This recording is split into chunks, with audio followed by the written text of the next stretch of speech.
प्रणवं प्रथम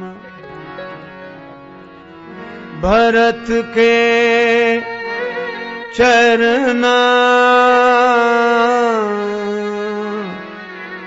प्रणवं प्रथम प्रणवं प्रथम भरत के चरना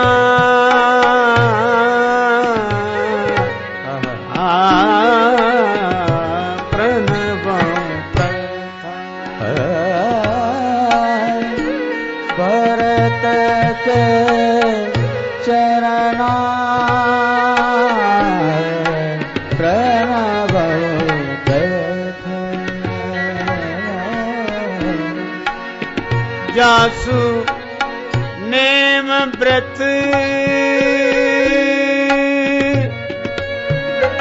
जाइन बरना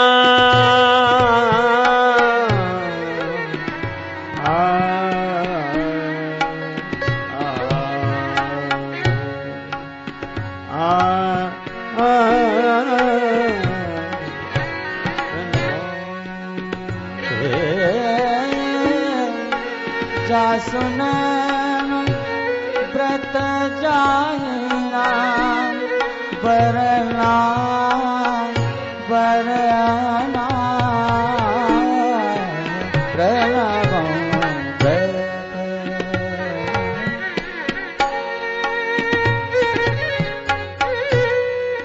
प्रणवं प्रथम भरत के जनना जासु नेम व्रत जाई नमन प्रणवं प्रथम प्रणवं प्रथम प्रणवं प्रथम प्रथम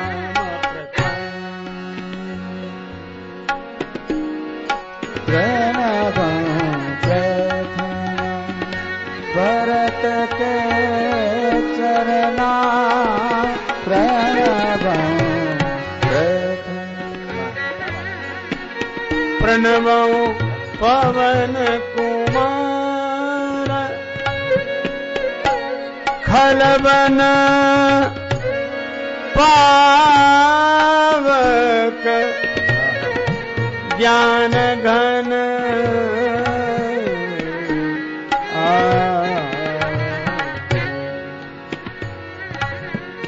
जासु हृदय आगार बसहि राम सर चाप दर पवन कुमार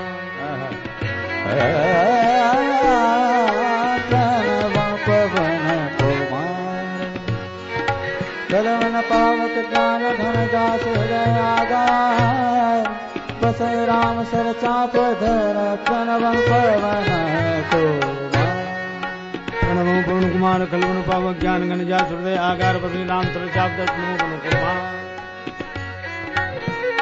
पवन कुमार पवन कुमार।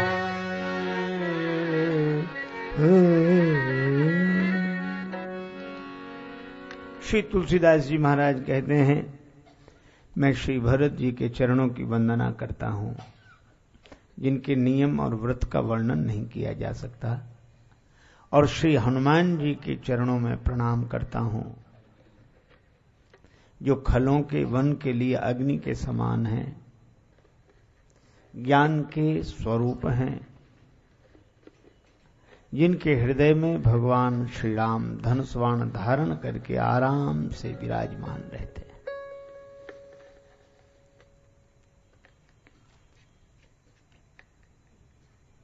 दोनों संत एक गृही संत हैं श्री भरत, एक विरक्त संत हैं श्री हनुमंत। कल मैंने निवेदन किया था कि गृहस्थ संत जमीन से जुड़ा हुआ है, इसीलिए श्री भरत जमीन पर पैदल चलते चलते राम जी से मिलने गए और जमीन के लोगों को ही अपने साथ लेकर गए। अवधवासी उनके साथ हैं, सबको राम जी से मिलाने ले गए।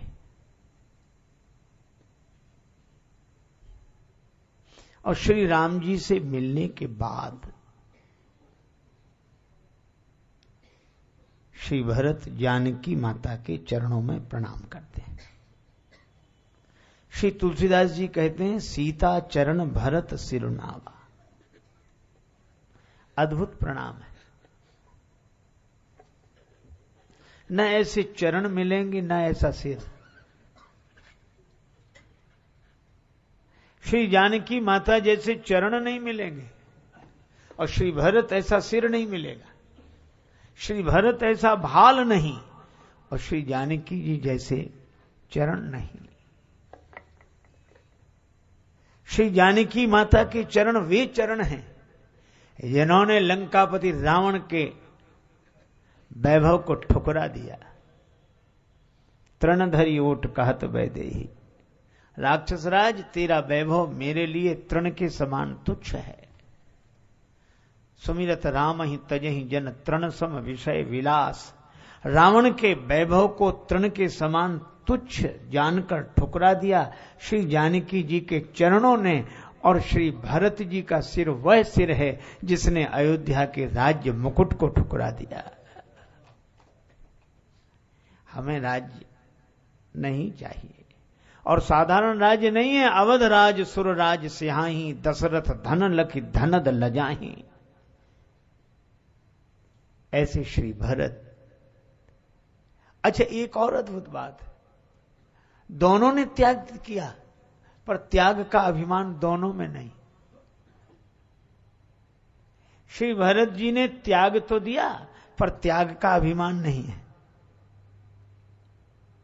क्यों? उनका ध्यान उस वस्तु पर नहीं है जिसे त्याग दिया। उनका ध्यान तो उन चरणों पर है जिनके दर्शन के लिए जा रहे हैं।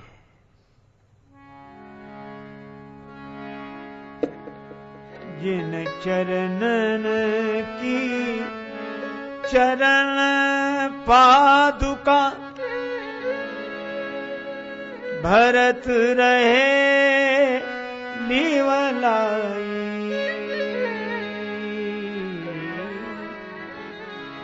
सोई चरण केवट धोय लीने,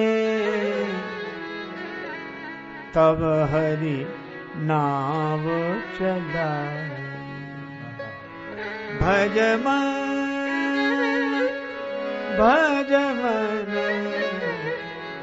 भज मन राम चरण सुखदाय। भजे मन राम चरण सुखदाई। भजे मन राम चरण सुखदाई।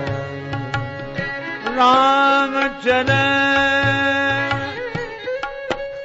सुखदाई।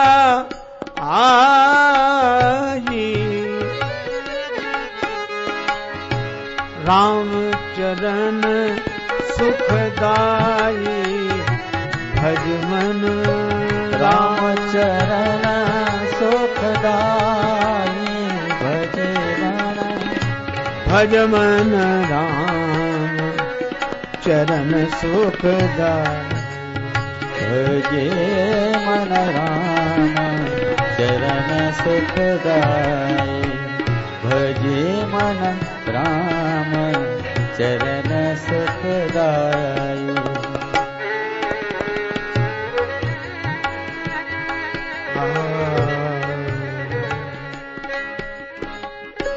भगवान के चरणों में अनुराग है, इसलिए उन्हें त्याग का भान ही नहीं है। और जिसे त्याग का भान नहीं उसे त्याग का अभिमान क्या होगा। और श्री जानकी जी को भी भगवान ने कहा कि 14 वर्ष मेरे साथ वन में, रास्ता बड़ा विकट है, बड़ा लंबा है, आप वन के योग्य नहीं हैं। श्री जानकी जी ने कहा, रास्ता देखना किसे है, हम रास्ता देखेंगे ही नहीं और जब देखेंगे नहीं तो चलेंगे कैसे? कहा कि हम रास्ता नहीं देखेंगे का फिर का मोहि मग चलत न होई हारी छिन छिन चरण सरोज निहारी। मैं तो आपके चरण कमलों को देखूंगी। उल्फत की अगर रुदाद सुनो तो मेरा फसाना काफी है। हां जिक्रे जफाए दोस्त नहीं, बेदाद जमाना काफी है। इस दौरे जुनू में अपना पता हम इसके सिवा क्या बतलाएं। एक नक्शे कदम सजदों के निशान, बस इतना ठिकाना काफी है। चरण आ गए शौक के आखिरी मोड़ पर, राह के पेचोखम देखते देखते। अब तो मंजिल पे एक दिन पहुंच जाएंगे इनके नक्शे कदम देखते देखते। हमें केवल चरणों से मतलब है, हमें रास्ता देखना ही नहीं। मोहिमग चलत न होइए हारी छिन छिन चरण सरोज निहारी। और यही कारण है कि रावण के साम्राज्य को ठुकराते समय श्री जानकी जी ने यही कहा, प्रभु भुज करी कर सम दस कंधर। भगवान की भुजा करी कर, करी माने हाथी और कर हाथी का हाथ, और हाथी का हाथ माने सूंड। भगवान की भुजा हाथी के सूंड की तरह है। सो भुज कंठ की तव असि घोरा, सुन सठ अस प्रवान पन मोरा। यह है चरणों में प्रीति। इसीलिए तो मंदोदरी ने अशोक वाटिका से लौटकर सोचा, उसके आंखों में आंसू आ गए। मैंने जो सहा है अपमान आज वाटिका में, शायद वह सहा हो कभी किसी और नारी ने। मैथिली को प्राप्त करने के लिए मुझको ही दांव पे लगाया पति मेरे दुराचारी ने। किंतु जानकी ने एक बार भी निहारा नहीं। यत्न तो अनेक किए काम के पुजारी ने, और सीता की ऋणी हूं मैं राजेश नहीं रावण की। मेरी तो बचाई लाज जनक दुलारी ने। ये जानकी माता के चरण। इसीलिए हमेशा श्री किशोरी जी के चरणों का वंदन करते हुए हमारे परम आत्मीय एक सदगृहस्थ संत कहा करते थे, हमारे परम वंदनीय आचार्य श्री जगदीश पांडे जी। उनका स्मरण करने से आज भी हृदय भाव से भर जाता है। वे जानकी माता के चरणों की वंदना करते हुए कहते हैं, मैया राउर मधुर जुगल चरना, बस भीतर बाहर घर द्वारे अंगना। बस भीतर बाहर घर द्वारे अंगना। मैया राउर मधुर जुगल चरना, मैया राउर जुगल चरना। बस भीतर बाहर घर द्वारे अंगना। बस भीतर बाहर घर द्वारे अंगना। भीतर बाहर घर द्वारे अंगना। रौरा रहीला से मिथिला के ऐसन महिमा। रौरा रहीला मिथिला से अंगना। रौरा रहीला से मिथिला के ऐसन महिमा। रौरा मिथिला से रौरा रहीला से मिथिला के ऐसन महिमा। ऐसन अंगना। रौरा रहीला से मिथिला के ऐसन महिमा। रौरा रहीला मिथिला के ऐसन महिमा। आपके निवास करने से श्री जानकी जी, आपके चरणों की कृपा से मिथिला की ऐसी महिमा है। पूर्ण ब्रह्म कहवले, राम जी पूर्ण ब्रह्म है। पूरन ब्रह्म कहवले ओहु मलियन के मांगना। पूरन ब्रह्म कहले ओहु मलियन के मांगना। पूरन ब्रह्म कहले ओहु मलियन के मांगना। पूरन ब्रह्म कहवले ओहु मलियन के मांगना। ओ पूरन ब्रह्म कहले ओहु मलियन के मांगना। श्री जानकी जी आपकी कृपा से जो पूर्ण ब्रह्म कहलाते हैं वे भी मिथिला के मालियों के यहाँ आज्ञा मांगते हैं कि तुम्हारी आज्ञा हो, आपकी तो फूल दल का चयन। यह है श्री जानकी जी के चरण कमल। जनक सुता जग जनन जानकी अतिशय प्रिय करुणा निधान की। ताकि जुगपद कमल मनावऊं जासु कृपा निर्मल मति पावऊं। श्री जानकी जी के चरण वे चरण हैं जिन्होंने रावण के साम्राज्य को ठोकर लगा दी, और भरत जी का भाल सिर वह सिर है जिसने अयोध्या के राज्य मुकुट को ठुकरा दिया। गेंद का खेल श्री भरत जी और राम जी में होता था। गेंद का खेल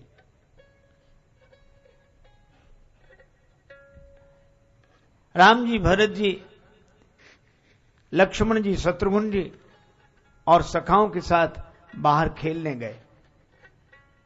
सरयू जी किनारे एक मैदान का चयन किया गया। सरजू तीर सम सुखद भूमि थल गनि गनि गोइयां बांटी लय। उस व्यवस्थित मैदान को देखकर परस्पर बंटवारा किया गया खिलाड़ियों का। अब दो दल बने तब तो खेल हो। श्री लक्ष्मण जी ने सोचा कि राम जी कहीं हमें अपने खिलाफ न खड़ा कर दें। श्री लक्ष्मण जी की तो साफ सुथरी बात है। वे आए और कहने लगे प्रभु खिलाड़ी बनाना है तो अपनी तरफ रखना, नहीं तो हम खिलाड़ी भी नहीं रहेंगे। खेलेंगे भी तो आपके पक्ष से, विपक्ष से नहीं। हम खेल में भी आपके विपक्ष में नहीं रह सकते। भगवान मुस्कुराए, लक्ष्मण हमारे पास साथ रहो। लोगों को लगा लक्ष्मण जी बड़े भक्त हैं। भक्त हैं इसमें कोई संदेह नहीं, पर लोगों की धारणा, राम जी ने उन्हें अपने पक्ष में रख लिया। लेकिन राम जी सोचते हैं कि सभी हमारे पक्ष में हो जाएंगे तो विपक्ष में कौन रहेगा, और विपक्ष में कोई नहीं रहेगा तो खेल कैसे होगा। राम जी सोच रहे हैं और ऐसे सोचते उन्होंने श्री भरत जी की ओर देखा। भरत जी की ओर देखा, भरत जी तुरंत विपक्ष में खड़े हो गए। विपक्ष में, अरे भरत जी, भगवान ने लक्ष्मण जी को अपने पक्ष में रखा, आपको विपक्ष में। देखो भगवान भी पक्षपात करते हैं। आपको विपक्ष में, आपको और विपक्ष में, और उन्हें पक्ष में रख लिया। अगर ऐसे भड़काने वाले मिल जाएं तो आजकल तो लोग नाराज ही हो जाएं कि हम इतने खास, हमको उधर, उनको इधर, और हम खास और हमको नहीं रखा। ऐसी शिकायत बहुत लोगों को रहती है।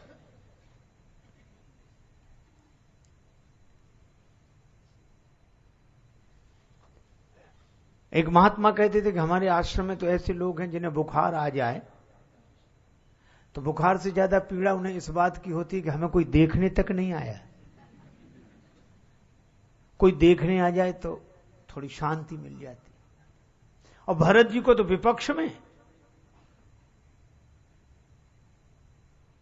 लेकिन जब भड़काने वालों ने भरत जी से कहा कि देखा ये है तुम्हारी इज्जत, लक्ष्मण जी को पक्ष में, तुम्हें विपक्ष में, पर भरत जी ने मुस्कुरा कर कहा कि हमें इसकी कोई परवाह नहीं कि भगवान पक्ष में रखते हैं या विपक्ष में। हमें तो एक ही परवाह है, किसी तरह भगवान का खेल पूरा होना चाहिए, चाहे पक्ष में रखें चाहे विपक्ष में। ये हैं भरत। इसीलिए तुलसीदास जी कहते हैं प्रणवों प्रथम भरत के चरना। भगवान ने जहां रखा ठीक है, खेल पूरा हो। किसी ने कहा ये तो आपकी महानता है, क्या आप विपक्ष में रहकर भी इतने खुश हैं? भरत जी की जगह दूसरा कोई तो कहते इसमें क्या संदेह है।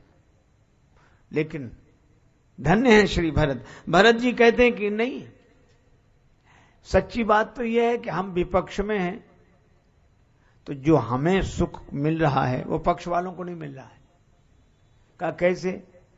कहा जो भगवान के पक्ष में खड़े वे तो हमें देख रहे हैं और हम विपक्ष में खड़े हम राम जी को देख रहे हैं। तो दर्शन का जितना बढ़िया अवसर विपक्ष वालों को मिल रहा है वो पक्ष वालों को नहीं मिल रहा है। यह है दिल दे तो इस मिजाज का परवरदिगार दे। दिल दे तो इस मिजाज का परवरदिगार दे, जो रंज की भी घड़ियां खुशी से गुजार दे। हमारी सोच बदल जाए, जिंदगी बदल जाए। एक कुंभकार मिट्टी के बर्तन बनाता था। एक दिन सवेरे सवेरे मिट्टी को आकार देने लगा, चिलम बना रहा था। तो उसकी पत्नी ने कहा कि गर्मी के दिन ये चिलम काहे को बनाते हो? बोला नहीं नहीं, चिलम आजकल बहुत बिकेगी, बहुत पीने वाले हैं, बिकेगी। पत्नी बोली नहीं, सुराही बनाओ। पति समझ गया, वो मिट्टी को दूसरा आकार देने लगा। जिसको चिलम बना रहा था उसको सुराही बनाने लगा। तो मिट्टी से आवाज आई, कभी तुम हमें दूसरा आकार दे रहे थे, अब दूसरा आकार दे रहे हो, ऐसा क्यों? उस व्यक्ति ने कहा कि अब हमारा विचार बदल गया। मिट्टी बोली तुम्हारा तो विचार बदला, हमारी जिंदगी बदल गई। अगर चिलम बनते तो आग रखी जाती, खुद जलते, दूसरे का भी जी जलाते। और सुराही बने तो जल भरा जाएगा, खुद भी शीतल रहेंगे, दूसरे को भी शीतलता प्रदान करेंगे।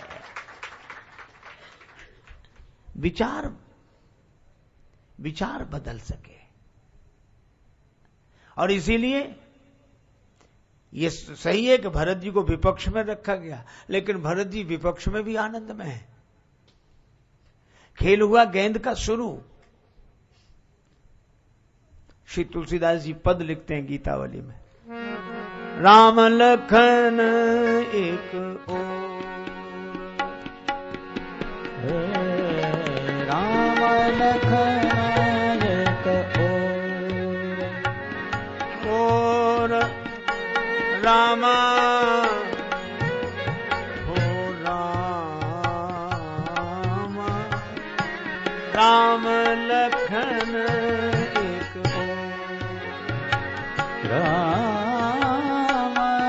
राम लखन एक भरत रिपु दमन लाल एक और भये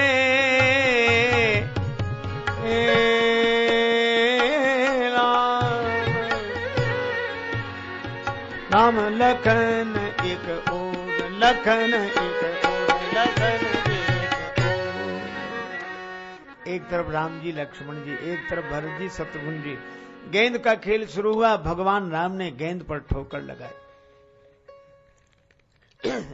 और गेंद बड़ी तेजी से भरत जी के दल में पहुंच गया। भरत जी ने गेंद को अपनी ओर आते देखा, बड़े जोर की ठोकर लगाई। लोगों ने कहा कि यह है, खेल तो खेल है, भरत जी जीतना चाहते हैं इसलिए जोर की ठोकर लगाई, और भगवान राम भरत जी को जिताना चाहते इसलिए गेंद को ठुकराया नहीं। पर बात यह नहीं थी। जब श्री भरत जी से पूछा कि आपने गेंद को क्यों ठुकराया, भरत जी बोले मुझे लगा कि गेंद कितना अभागा है जो भगवान के चरणों को छोड़कर इधर भागा चला आ रहा है।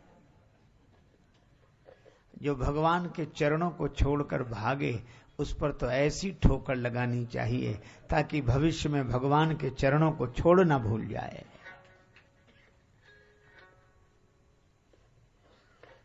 हैं?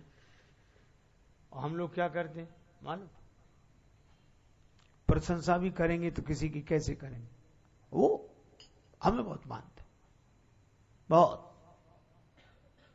अच्छा भाई मानते हो? नहीं, बहुत मानते। और बहुत मानते मानते क्या कहेंगे? इतना मानते कि एक बार चाहे भगवान को ना माने पर हमें मानते। अब ये जैसे बड़ी खुशी की बात हो कि भगवान को नहीं मानते। और अरे जो भगवान को ना माने और आपको माने, ऐसे मानने वाले को ही ठुकरा देना चाहिए। क्योंकि अगर भगवान को नहीं मानेगा तो आपको भी नहीं मानेगा। इसलिए पता लगा लेना, भगवान को मानता होगा तो आपको मानेगा। आपने दी घड़ी और घड़ी पहनी उसने हाथ में, और आप सोचे हमारा एहसान मानेगा। पता लगा लेना भगवान को मानता है कि नहीं। आपने तो दी घड़ी और उसने बांधी हाथ में, और हाथ दिया भगवान ने, तो जो हाथ देने वाले का नहीं हुआ वो घड़ी देने वाले का होगा। इसलिए जो भगवान को न माने वो हमें न माने, और अगर हमें माने तो पहले भगवान को माने। भरत जी का यही सिद्धांत। उस सुख पर ठोकर लगा दो जो भगवान से दूर करता हो। भरत जी ने ठुकराया गेंद को, और गेंद को राम जी ने नहीं ठुकराया। क्यों? भरत ऐसे संत का भेजा हुआ उपहार है। वैसे तो मैं किसी को नहीं ठुकराता, पर संत अपने चरण की ठोकर लगाकर जिसे मेरी शरण में भेज देते हैं उसे फिर मैं ठुकरा नहीं पाता हूं। यही मेरा स्वभाव है।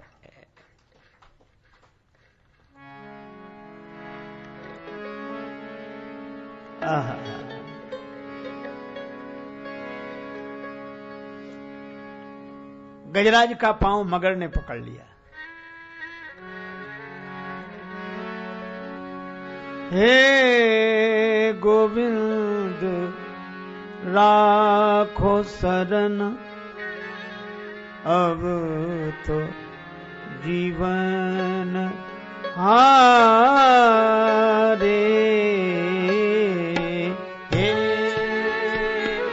गोविंद राखो शरण, अब तो जीवन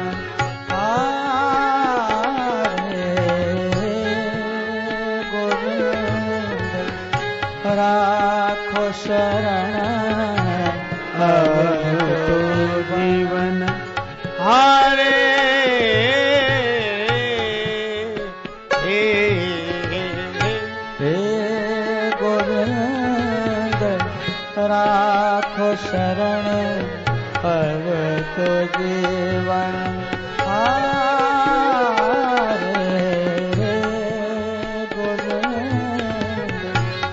राखो शरण, अब तो जीवन हारे। नीर पीवन हेतु गयो सिंधु के किनारे।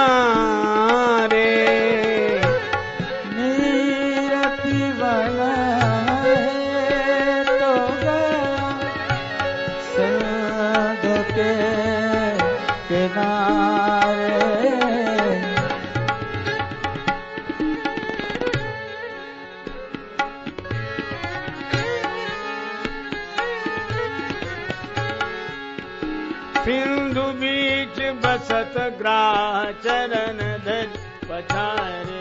गोविंद हे गोविंद, गोविंद राखो शरण, अब तो जीवन हारे। गोविंद हे गोपाल, अब तो जीवन हारे।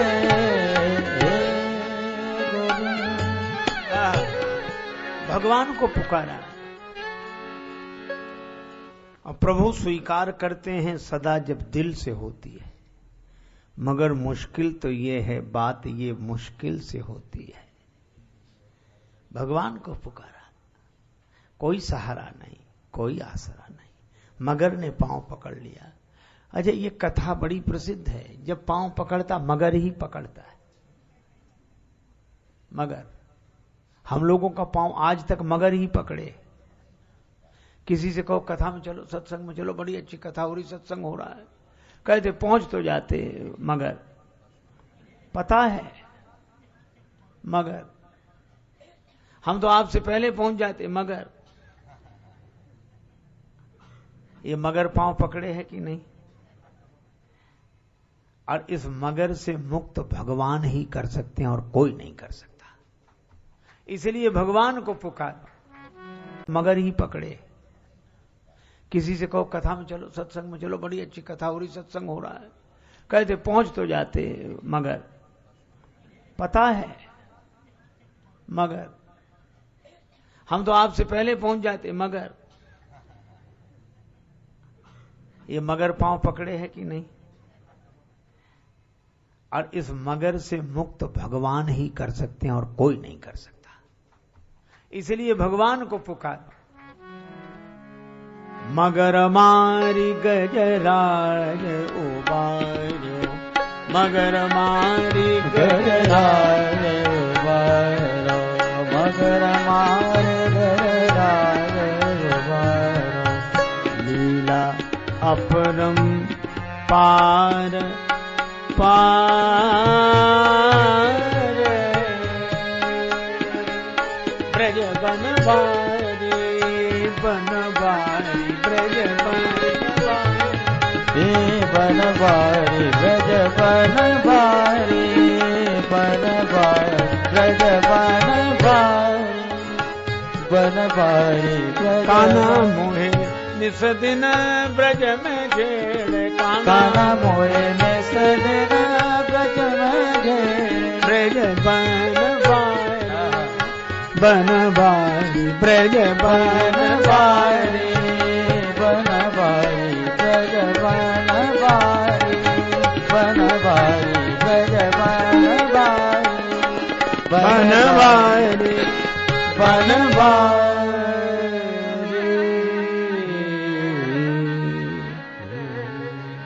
भगवान को पुकारा, चक्र चलाया भगवान ने गजराज से।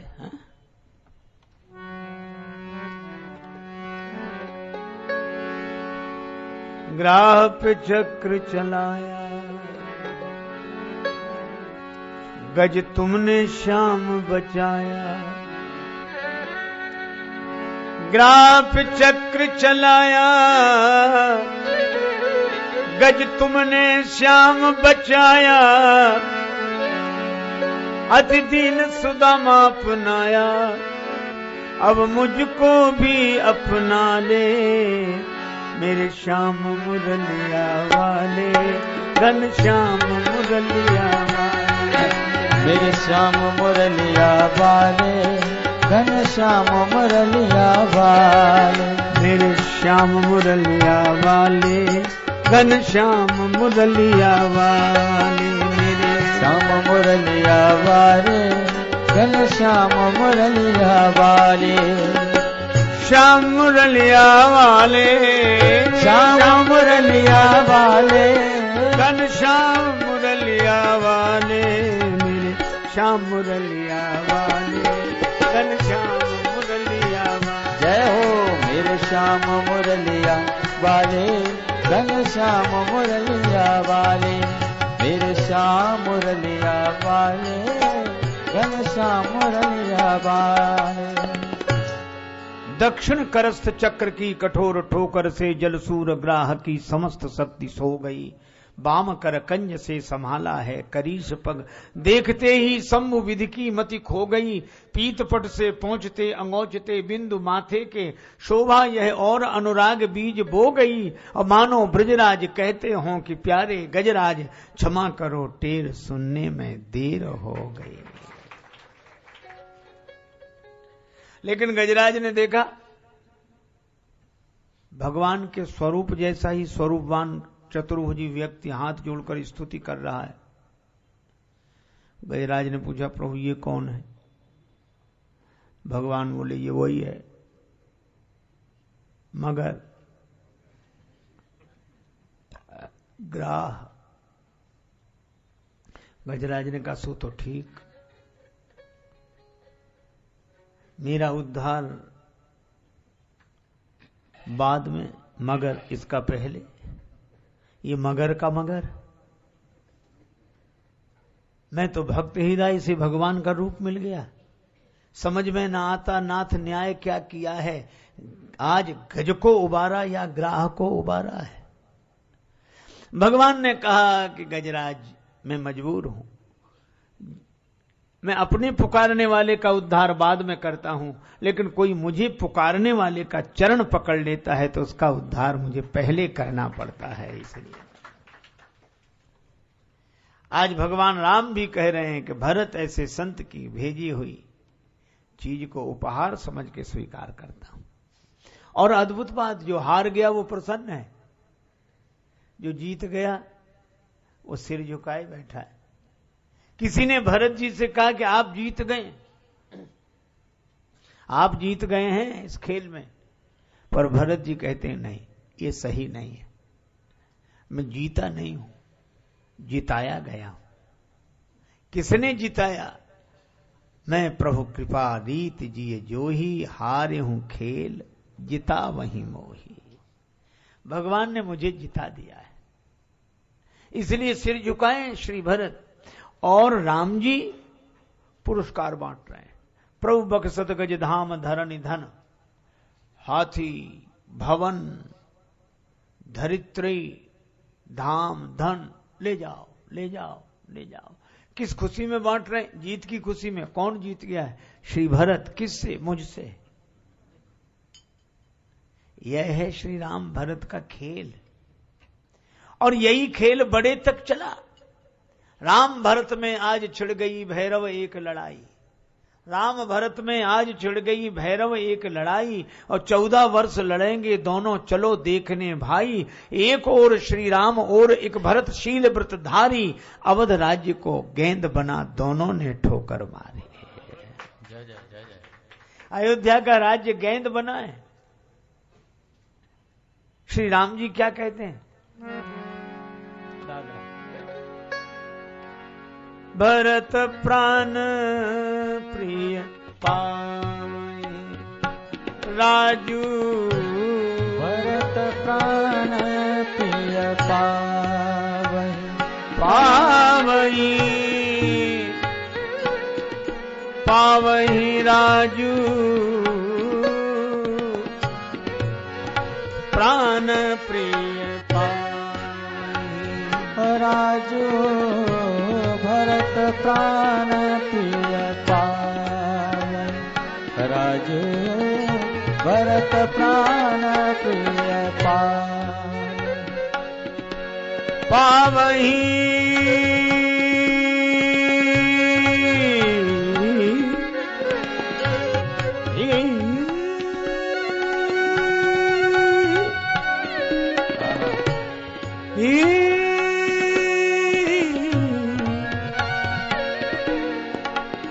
प्राण प्रिय पावहि राजू राजू, प्राण प्रिय पावहि पावहि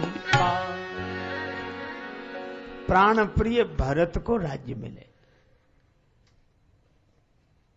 किसी ने कहा भरत जी राजा बने, आप चाहते? बड़े होकर ये फैसला, राजा होने का आपको अधिकार है, आप ही राजा बने। श्री राम जी ने कहा लोग मुझसे पूछते हैं आपका परिचय, अगर मैं अयोध्या का राजा रहूं तो मैं कहूंगा कि मैं अयोध्या का राजा हूं, और अगर भरत जी अयोध्या के राजा हो गए और फिर लोग मुझसे मेरा परिचय पूछेंगे तो मैं कहूंगा कि मैं अयोध्या का राजा नहीं, अयोध्या के राजा का बड़ा भाई हूं। तो ये बताओ, अयोध्या का राजा होना बड़ा है कि अयोध्या के राजा का बड़ा भाई होना बड़ा है? का बड़ा भाई होना बड़ा है। बोले इसीलिए मैं बड़ा होना चाहता हूं, इसीलिए भरत को राज्य पद दिला रहा हूं। यह है। अच्छा, पहले भरत जी आपको कैसे लगते थे? प्रिय।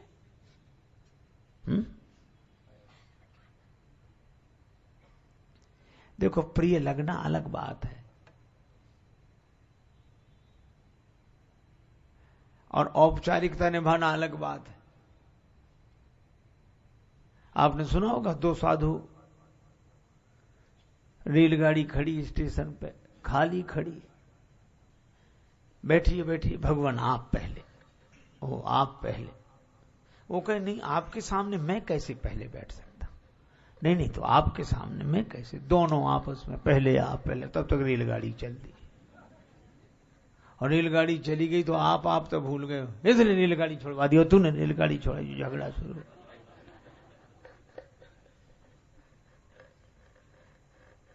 हमारी प्रियता ऐसी है।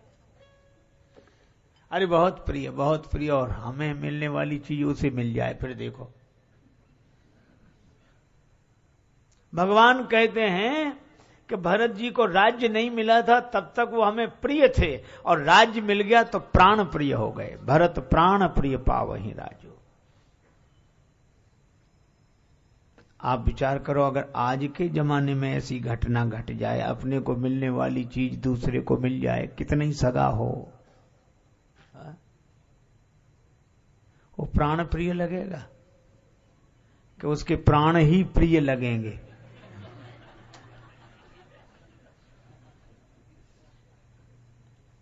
पर भगवान कहते हैं भरत प्राण प्रिय पावहि राजो। और भरत जी क्या कह रहे हैं? हम राज्य क्यों स्वीकार करें, हमारा है ही नहीं। संपत्ति सब रघुपति कया ही, संपत्ति सब रघुपति। संपत्ति सब रघुपति कहाई, संपत्ति सब रघुपति कहाई। जो बिनु जतन चलो तजी ताही, संपत्ति सब रघुपति, संपत्ति सब रघुपति आई, संपत्ति सब रघुपति संपत्ति सब रघुपति, रघुपति रघुपति। सारी संपदा राम जी की है। ऐसा भरत जी का भाल, जिन्होंने अयोध्या के राज्य को ठुकरा दिया, और ऐसे जानकी माता के चरण, जिन्होंने लंकापति रावण के साम्राज्य को ठुकरा दिया। लेकिन फिर भी मैं एक बात कहूंगा, त्याग होने के बाद भी त्याग का अभिमान दोनों में नहीं है। क्यों? क्योंकि जिनके लिए त्यागा है उनका स्मरण बना रहता है, राम जी के चरणों का स्मरण बना रहता है। और मुझे लगता है गृहस्थ संत का त्याग तभी सर्वोत्तम है जब उसका अनुराग भगवान में हो। अच्छा, एक और अजीब बात है, गृहस्थ संत की बात कर रहा हूं। जानकी जी ने त्याग दिया, पर क्या लंका में नहीं रही, पर राम राम करते हुए। भरत जी ने अयोध्या का त्याग कर दिया, पर क्या अयोध्या में नहीं रहे, राम राम करते हुए। गृहस्थ संतों की यही विशेषता है कि वे जिसका त्याग करते हैं उसको छोड़कर कहीं जाते नहीं, राम राम करते हुए सेवा करते हैं, निर्वाह करते हैं। ये गृहस्थ संतों का आदर्श है। सेवा, आदर्श। और यही भरत जी करते हैं। श्री जानकी जी के चरण में प्रणाम किया, निश्चिंत हो गए। सब विधि सानुकूल लखि सीता, भे निसोच उर अपडर पीता। शत्रुघ्न जी ने प्रणाम किया, लक्ष्मण जी ने प्रणाम किया भरत जी को, शत्रुघ्न जी ने लक्ष्मण जी को प्रणाम किया। सब लोग प्रेम के रस में डूब गए, ऐसे डूबे कि को किछु कही न को किछु पूछा, प्रेम भरा मन निज गति छूछा। सब डूब गए। लेकिन उसी समय निखादराज बोले, और तुलसीदास जी उनका नाम निखाद नहीं लिखते।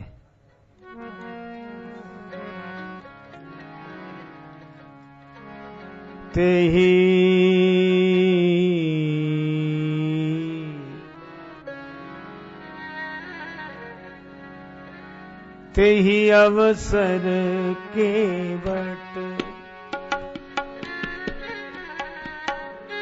अवसर केवट, धीरज धरिते ही अवसर केवट, धीरज धरिते अवसर केवट, केवट धीरज धरिते ही अवसर केवट, केवट केवट, धीरज धरिते अवसर केवट, अवसर केवट, अवसर केवट, अवसर केवट। केवट कहा निखादराज को, और केवट बोला क्या, प्रभु भरत जी के साथ और भी लोग आए,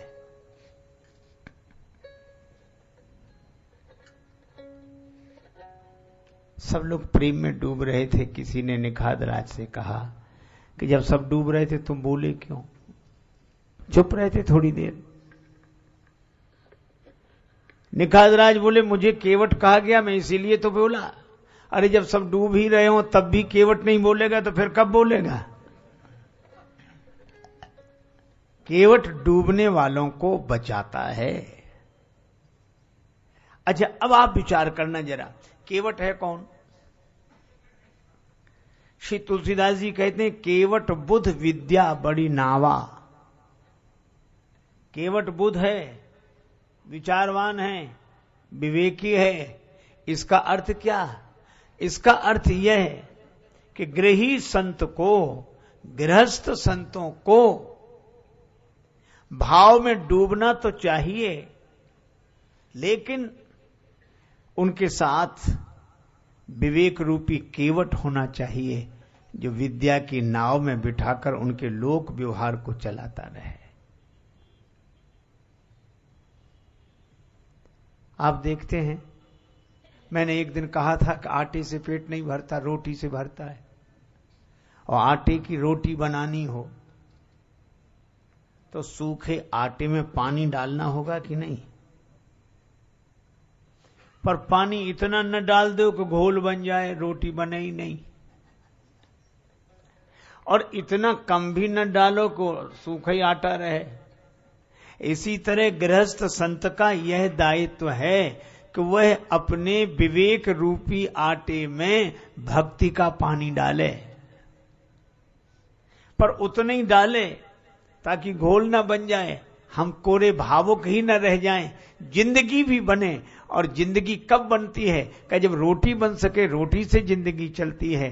तो अपने ज्ञान रूपी आटे में भक्ति का जल ऐसा मिलावें ताकि जिंदगी बन सके।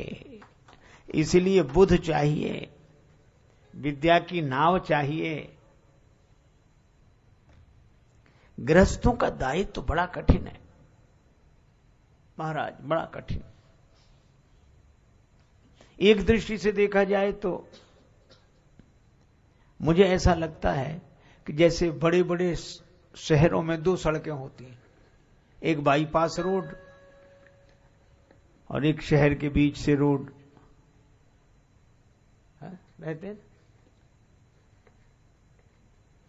बाईपास रोड तो वैसे ही खाली पड़े, और बने ही इसीलिए कि आदमी आराम से निकल जाए। जाम तो शहर की सड़क पे लगता है। और मैं आपसे कहता हूं, जो बाईपास रोड से जाते हैं उन्हें आप विरक्त समझो, और जो संसार रूपी शहर की सड़क से पार होते हैं उन्हें आप गृहस्थ समझो। गृहस्थ के जीवन में है दुनिया भर के झंझट, है कि नहीं? स्टीयरिंग पकड़े बैठा है।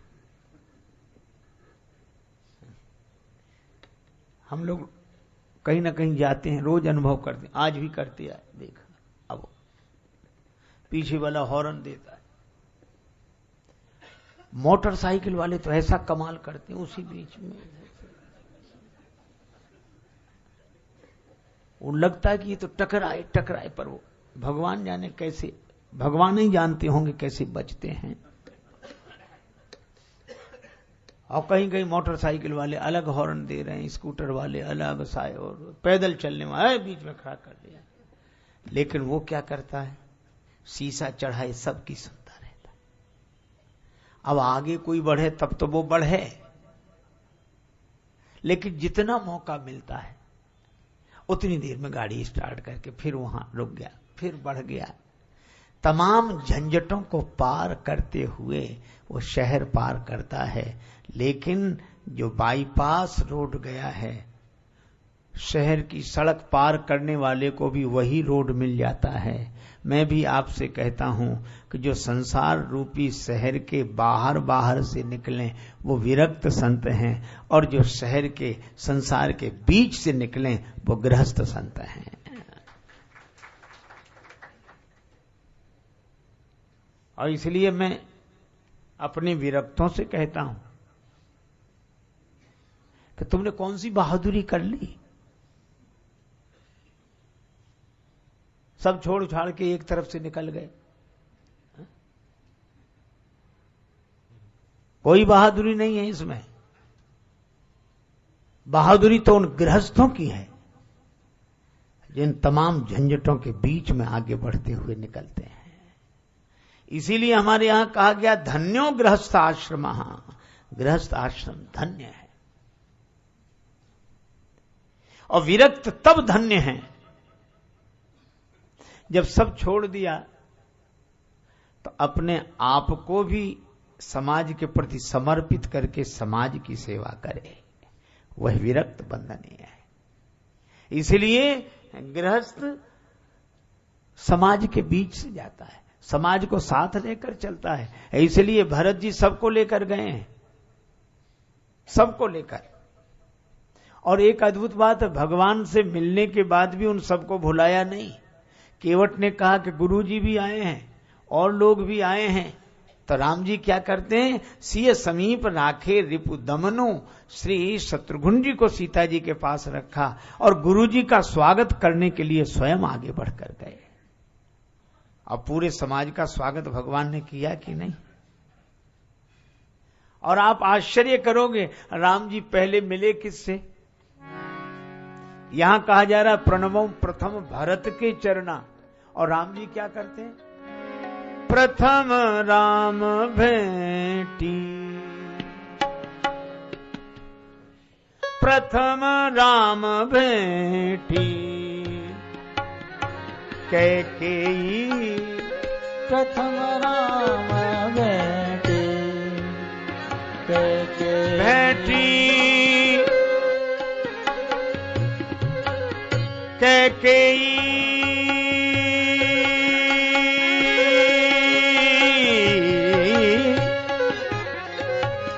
प्रथम राम राम भेटी, कैकेयी प्रथम राम भेटी, कैकेयी प्रथम राम भेटी। राम जी ने कैकेयी जी को पहले हृदय से लगाया। कैकेयी जी के तो आंसू झरझर झरझरने लगे।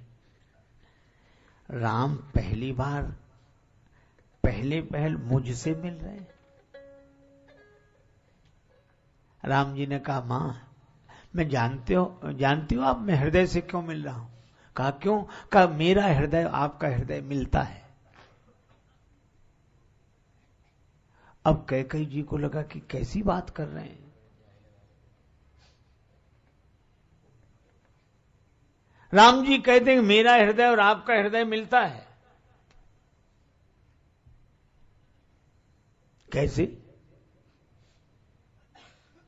मां जब मुझे राज्य पद पर बिठाया जा रहा था, युवराज पद दिया जा रहा था, तो मुझे लग रहा था ये गलत हो रहा है। विमल वंश यह अनुचित एको, बंधु विहाय बड़े ही अभिषेको, गलत हो रहा है। तो मुझे लग रहा था कि मेरा युवराज पद पर बैठना गलत है।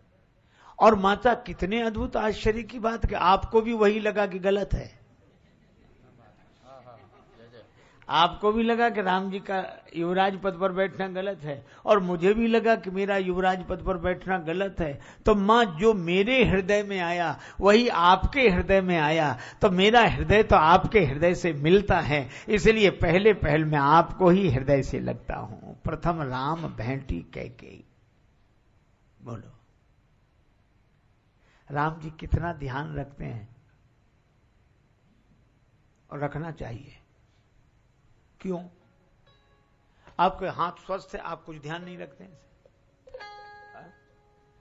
और हाथ में फोड़ा हो जाए तो पट्टी बांधते कि नहीं? ऐसे पट्टी बांधे फिरेंगे, और कोई दूर दूर दूर दूर दूर। क्यों रखते हैं इतना ध्यान? क्योंकि हाथ स्वस्थ नहीं है, हाथ में फोड़ा है। फोड़ा है इसीलिए तो इतना ध्यान रखते हो।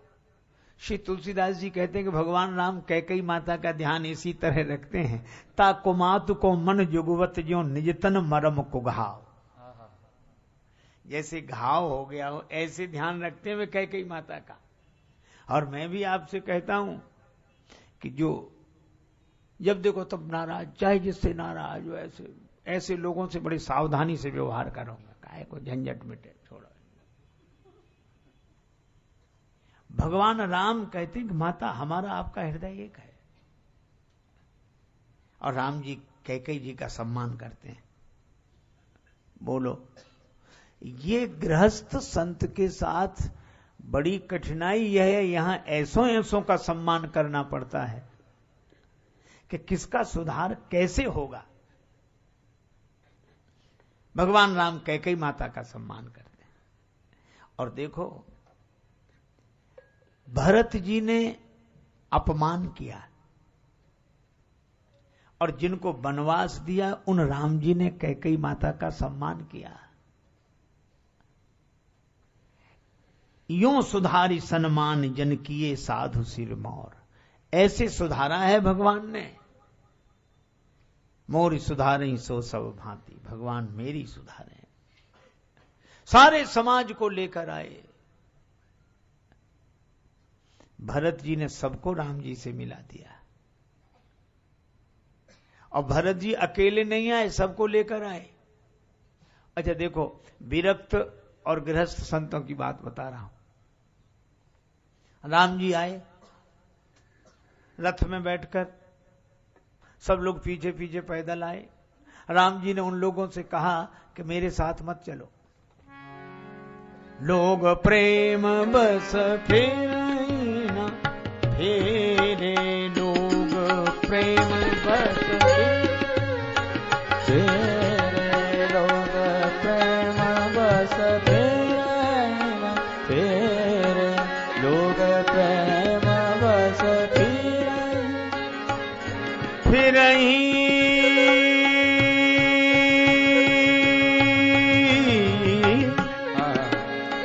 फेरे, प्रेम बस फेरे,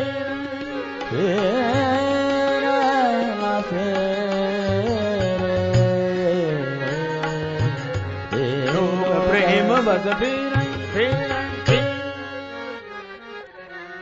लोगों को लौटाते हैं, लोग लौटते नहीं। राम जी बोले क्या करोगे हमारे साथ चलकर? महाराज आपकी आज्ञा का पालन करेंगे। श्री राम जी बोले तो हमारी यही आज्ञा है कि हमें तुम्हारी वन में कोई आवश्यकता नहीं, घर लौट जाओ। अयोध्या लौट जाओ। पर अवधवासी बोले महाराज अयोध्या में ही रहेंगे पर आपका साथ नहीं छोड़ेंगे। हमारा साथ नहीं छोड़ोगे ना, तो अयोध्या में रहोगे कैसे? लोग बोले कि हमारी अयोध्या पीछे नहीं आगे जा रही, अवध तहाई जहां राम निवास। हमारे लिए तो वही अयोध्या है जहां राम जी का निवास है। त्याग करके आ रहे हैं। अब आप विचार कर लेना, जो घर परिवार छोड़कर ऐसे ही चल दिए त्यागी होकर, तो वहां क्या, जहां राम जी वहीं अयोध्या। अपने तो लोग कहते जहां मिली दो वहीं रहे सो, क्या करना कहीं। चलो ठीक है, भगवान ने कहा समझ लो। हाँ समझ लिया, आओ। ले गए। भगवान राम को एक जगह रथ रोकना पड़ा, शाम हो गई थी और राम जी ने रथ को रोका। लोग भी रुक गए।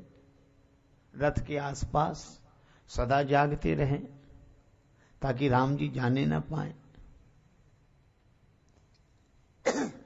पर हुआ क्या, लोग सोग श्रम बसिगे सोई। लोग श्रम के बस होकर सो गए। राम जी बोले बस यही मौका अच्छा है। खोज मारी रथ हांकहु ताता। रथ ऐसे हांको के खोज भी न मिले इन्हें। और उनको सोते हुए छोड़कर राम जी चल दिए कि नहीं? चल दिए, सोते हुए छोड़कर। क्यों? इसलिए ये विरक्तों का मार्ग है। अगर त्याग करके चले हो तो सदा जागते रहना, और अगर सो गए तो भगवान भी तुम्हें छोड़कर चले जाएंगे। ये सावधानी का मार्ग है, असावधानी का मार्ग नहीं। और देखो किन किन को छोड़ा। लक्ष्मण जी ने जो देखा, लक्ष्मण जी तो कांप गए। लक्ष्मण जी ने मन ही मन निश्चय किया कि इन विचारों ने तो कोई गलती की नहीं, भगवान इन्हें सोते हुए छोड़कर चल दिए। लक्ष्मण जी ने प्रतिज्ञा की कि मैं जब तक राम जी के साथ रहूंगा कभी सोऊंगा नहीं, नहीं तो भगवान मुझे भी ऐसे ही छोड़कर चल देंगे। इसलिए ये विरक्तों का मार्ग है। अगर त्याग करके चले हो तो सदा जागते रहना, और अगर सो गए तो भगवान भी तुम्हें छोड़कर चले जाएंगे। ये सावधानी का मार्ग है, असावधानी का मार्ग नहीं। और देखो किन किन को छोड़ा। लक्ष्मण जी ने जो देखा, लक्ष्मण जी तो कांप गए। लक्ष्मण जी ने मन ही मन निश्चय किया कि इन विचारों ने तो कोई गलती की नहीं, भगवान इन्हें सोते हुए छोड़कर चल दिए। लक्ष्मण जी ने प्रतिज्ञा की कि मैं जब तक राम जी के साथ रहूंगा कभी सोऊंगा नहीं, नहीं तो भगवान मुझे भी ऐसे ही छोड़कर चल देंगे। लेकिन आगे देखो, श्री सीता माता ने कहा था मोह मग चलत न हो ये हारी, छिन छिन चरण सरोज निहारी। मैं चरण कमलों की ओर देखूंगी। भगवान ने कहा ठीक है चलो। लेकिन जो दृष्टि चरण देखने के लिए जानकी जी ने निश्चय किया था, उनकी वो दृष्टि चरण से हटकर हिरण पे चली गई। चरण पे नहीं रही दृष्टि। क्या कहा? यही मृग कर अति सुंदर छाला, मृग कर अति छाला, यही मृग कर अति सुंदर छाला, यही मृग कर अति सुंदर। मृग कर अति सुंदर छाला, मृग कर अति छाला, मृग कर अति सुंदर। श्री जानकी जी चरणों का दर्शन करने, सेवा करने कह भी रही थी। पाए पलोटी सबनी सी दासी, मैं चरण दबाऊंगी, इन चरणों को परेशान नहीं होने दूंगी, चरण श्रमित होंगे, मुझे सेवा का अवसर मिलेगा, यही कहा। लेकिन आज उन्हीं चरणों के लिए क्या कह रहे हैं, सत्य संध प्रभु बध कर एही आनहु चर्म कहत वैदेही, इस हिरण को मार कर ले आओ, और ऐसे ही मिल जाए तो ऐसे ही पकड़ कर ले आओ। अच्छा, भगवान से ये कहा जा रहा है तो भगवान के चरण जाएंगे हिरण के पीछे की नहीं? तो जिन चरणों को देखने के लिए आई थी, जिन चरणों की सेवा के लिए आई थी, उन्हीं चरणों को अपनी कामना पूर्ति के लिए लगा दिया। देखो ये लीला है, सीता माता का दोष नहीं है, पर लीला है। ये लीला यह बताती है कि जिन चरणों की सेवा के लिए आए, उन चरणों को मन की कामना की पूर्ति की सेवा में लगा दिया। भगवान ने कहा ठीक है, हम तो जा रहे हैं, पर चरण नहीं, हिरण ही मिलेगा। और परिणाम क्या हुआ, हिरण की ओर दृष्टि गई तो हरण हो गया, हिरण की ओर दृष्टि गई तो हरण हो गया। राम जी, ये विरक्तों का मार्ग है, इसलिए गृहस्थ लोग आए भावावेश में, पर मार्ग में ही सो गए, भगवान उन्हें छोड़कर चल दिए। श्री सीता जी की दृष्टि चरण से हटकर हिरण पे चली गई तो हरण हो गया। अरे और तो देखो, लक्ष्मण जी ने मेघनाद को मारा, लेकिन पहली बार मेघनाद से मूर्छित हुए। क्यों? क्योंकि पहली बार आयसु मांगी राम पह अंगदादि कपि साथ, लक्ष्मण चले क्रुद्ध होए बाण सरासन हाथ। लक्ष्मण जी क्रोध में भरकर चले, धनुष बाण हाथ में है, राम जी से आज्ञा मांगी, बस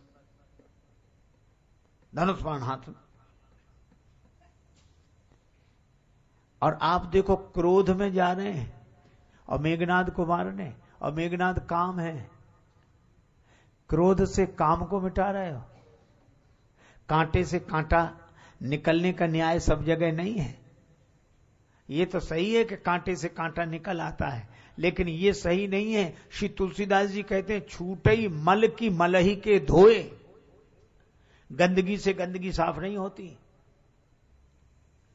काम क्रोध से नहीं मिटेगा, काम बोध से मिटता है, क्रोध से नहीं।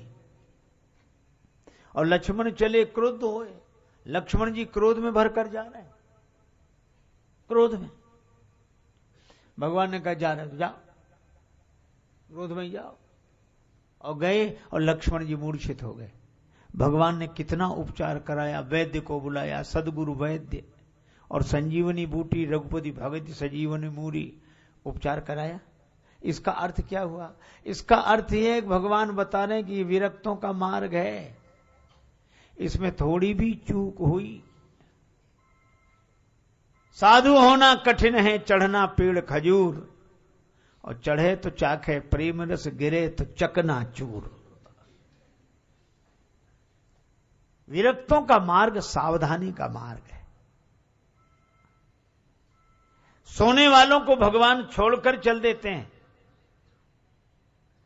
सीता जी की दृष्टि चरण से हिरण पर चली जाए तो हरण की स्थिति निर्मित हो जाती है। और एक बात, लक्ष्मण जी अगर क्रोध में भर कर जाएं तो काम के द्वारा मूर्छित हो जाते हैं। लेकिन दूसरी बार लक्ष्मण जी ने मेघनाद को मारा। दूसरी बार कब? दूसरी बार आज्ञा मांगकर ही नहीं गए। रघुपति चरण नाय सिर चले तुरंत अनंत, राम जी के चरणों में प्रणाम करके गए मेघनाद को मारने। और मैं आपसे निवेदन कर रहा हूं कि काम पर विजय आचरण के बल पर नहीं की जा सकती, यह तो भगवान के चरण के बल पर प्राप्त की जा सकती है। यह लेकिन ये विरक्तों के साथ कठिनाई है। सावधान रहें। यहां तो सावधानी हटी और दुर्घटना घटी है। पर जो गृहस्थ भक्त हैं उनके लिए अलग नियम है। उनके लिए नियम क्या है? भरत जी आ रहे हैं और भरत जी के साथ सब लोग हैं, लेकिन भरत जी जाग रहे हैं, आंखों में आंसू हैं और सब लोग सो रहे हैं। भरत जी शत्रुघ्न जी चरण दबा दबा के सुला देते, सो। भरत जी के साथ कोई जागते हुए गए, हम रात भर जगे तब भगवान मिले, नहीं, सो आराम से सो। भरत जी जाग रहे हैं। और इसका अर्थ क्या? इसका अर्थ यह कि गृहस्थ संतों की यह परंपरा रही है कि भगवान का भरोसा जीवन में जागृत रहे। उस भरोसे पर सोते हुए जाओ, तुम भी पहुंच जाओगे भगवान तक। सोते हुए जाओ। एक दिन तुलसीदास जी संत श्री नाभादास जी की कुटिया पर वृंदावन पधारे। नाभादास जी कुटिया पर नहीं थे। उन्होंने जो देखा, कोई संत सो रहे हैं, आकर देखा तुलसीदास जी, ये तो हमारे परम मित्र हैं। तो नाभादास जी विनोद करते हुए बोले, दंडवत महाराज, दंडवत दंडवत। तुलसीदास जी ने दंडवत किया। आप तो संत हैं। हाँ, संत तो दुनिया को जगाने के लिए आते हैं। आप कैसे संत जो रात को भी सोते, दिन को भी सोते, जब देखो तो सोते ही रहते हो। अच्छा, दूसरा कोई हो तो क्या कहता, मन नहीं नहीं, सो थोड़ी रहे थे, और सो ध्यान कर रहे थे। अच्छा, सोने को आदमी पता नहीं क्यों इतना बुरा मानता है। एक जगह कथा हो, गांव की बात, तो एक श्रोता सामने ही बैठा, ऐसे करे बात। सो महात्मा जी ने कहा, भगत जी सो रहे हो? नहीं, ध्यान से, तो आंख बंद कर, ध्यान से सुन रहे हैं। मतलब जो वैसे भी ध्यान से, यही ध्यान से सुन रहे हैं अकेले केवल। फिर दोबारा सोए, भगत जी सो रहे? नहीं। तीसरी बार फिर किया तो महात्मा जी ने ये नहीं कहा कि सो रहे हो ना, जैसे वैसे हुए। सो महात्मा जी बोले, भगत जी जिंदा हो? सो वो तो आदत पड़ी, बोले नहीं, नहीं।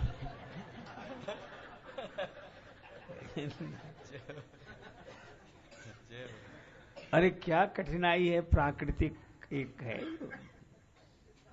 पर हम सोते भी हैं और सोने को स्वीकार भी नहीं करते। भजन कभी, हम तो रात को ही कर लिया था भजन, सब सोते तब करते हैं। अरे भाई, ये दंभ क्यों? तुलसीदास जी से कहा कि आप संत हैं, सो रहे हैं? तुलसीदास जी बोले, वो जागने वाले संत और होंगे, जगाने वाले और होंगे, हम तो सोने वाले हैं और सुलाने वाले हैं। हम तो सबसे कहते हैं सो जाओ, तो जागता कौन है? श्री तुलसीदास जी ने इस उत्तर में बड़ा सुंदर एक कविता लिखा, कवितावली। वे कहते हैं, जागे जोगी, योगी लोग जागते हैं। जागे जोगी जंगम जति जमाती, ध्यान धरें डरें और भारी, लोभ मोह कोह काम के। जागे राजा राजकाज सेवक समाज, सब सोचें सुनी समाचार, बड़े बैरी बाम के। ये राजा लोग जागते हैं, योगी लोग जागते हैं, साधु लोग, यति लोग जागते हैं। और जागे बुद्ध विद्या हित पंडित चकित चित। विद्यार्थी विद्याध्ययन के लिए जागता है, शास्त्रार्थ के लिए पंडित जागता है। और जागे लोभी लालच धरणी धन धाम के, लोभी लालची धरणी धन धाम के लोभ लालच में जागते हैं। और अंत में कहा, जागे भोगी भोग ही। भोगी लोग भोग सुख पाने के लिए जागते हैं। वियोगी रोगी सोग बस, वियोगी और रोगी दुख के कारण जागते हैं। अच्छा, इतने लोग जागते हैं? हाँ, फिर सोता कौन है? तुलसीदास जी बोले, सोवे सुख तुलसी भरोसे एक राम के। यह तुलसीदास तो राम जी के भरोसे सोता है। राम जी के भरोसे सोना संसार में रहते हुए यही गृहस्थ संतों का लक्षण है। श्री भरत जी का भी मूल मंत्र यही है, आपन जान न त्यागी हैं, मोह रघुवीर भरोस। सबको सुलाते हुए लाए। भरत जी के साथ सब सोते हुए आए। भरत जी जाग रहे हैं। जीवन में भगवान का प्रेम जागृत रहे बस। देखो सोता आदमी घर में भी है, कमरे में आराम से सोते हो, आराम से, बहुत आराम है, अच्छी जगह महाराज, हम बहुत मजे में हैं, बहुत बढ़िया कहते। अच्छा अभी 2 दिन बाद रेलगाड़ी से जाओगे, रिजर्वेशन, उसमें भी सोओगे कि नहीं? जैसे कमरे में सोते हो उसमें सोओगे, यहां कमरे में बाथरूम जाते हो उसमें बाथरूम जाओगे, कमरे में गपशप करते हो रेल में गपशप करोगे, बिल्कुल जो कमरे के काम है वही रेलगाड़ी में करोगे। लेकिन एक अंतर है, कमरे में सोओगे तो कहीं नहीं पहुंचोगे और रेलगाड़ी में सोओगे तो कहीं के कहीं पहुंच जाओगे। इसी तरह हम अपनी जिंदगी में अविद्या की नींद सोएंगे तो कहीं नहीं पहुंचेंगे, और भगवान की शरणागति की रेल में अगर भाव से सोएंगे तो कहीं के कहीं पहुंच जाएंगे, भगवान पहुंचा देंगे। ये सब सोते हुए चित्रकूट पहुंचे। भरत जी सबको सुलाते रहे। अच्छा एक अद्भुत बात है, थोड़ी देर के लिए आंख झपक गई तो राम जी दूर हो गए। अब ये सोते हुए आए और राम जी इन्हें मिल गए। अब यही पता नहीं लगता कि राम जी आंख बंद करने से मिलते हैं कि आंख खुली रखने से। आंख झपक जाए तो राम जी दूर हो जाते हैं, और यहां तो खूब सोते हुए आए, राम जी मिले। बस यही है इन आंखों का, यही इसमें 2 चीजें हैं, नेत्रों में प्रकाश है ज्ञान का, और नेत्रों में पानी है प्रेम का। और इसीलिए ये नेत्र जब रोते हैं तब सोते नहीं है, जब सोते हैं तब रोते नहीं है। इसीलिए मैं आपसे चर्चा कर रहा था कि जब कोई भगवान के भरोसे सोता है, भगवान को याद करके रोता है, उसकी यात्रा सहज सुगम हो जाती है। मंजिल ही ढूंढ लेती राजेश मुसाफिर को, मंजिल ही ढूंढ लेती राजेश मुसाफिर को, और सुनते हैं असर ऐसा तेरी मेहर में है, आपकी कृपा। सबको लेकर आए भरत जी, और सबको राम जी से मिलाया, और राम जी को पाकर सब प्रसन्न हो गए। और रोज ये मांगते क्या है?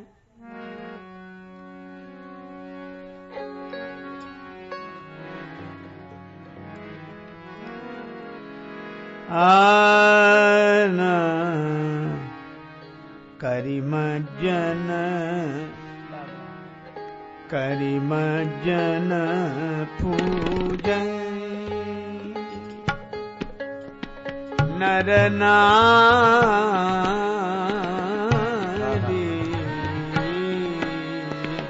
कर मज्जन पूजन नर नारी करिमज्जन पूजन नर नारी करिमज्जन पूजन। गणप गौरी त्रिपुरारी तमारी हे राम करे करे मजन पूजन करे करे मजन पूजन।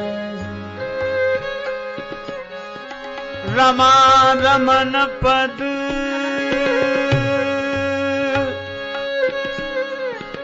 बंदी बहोरी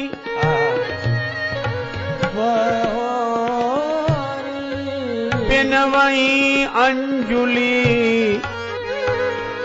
अंचल जो राजा राम जानकी राम राजा राम जानकी राम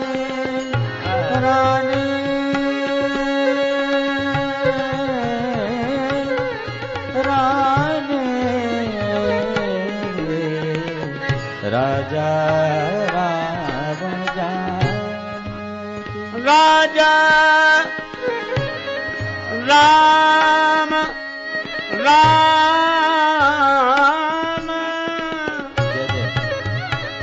जानकी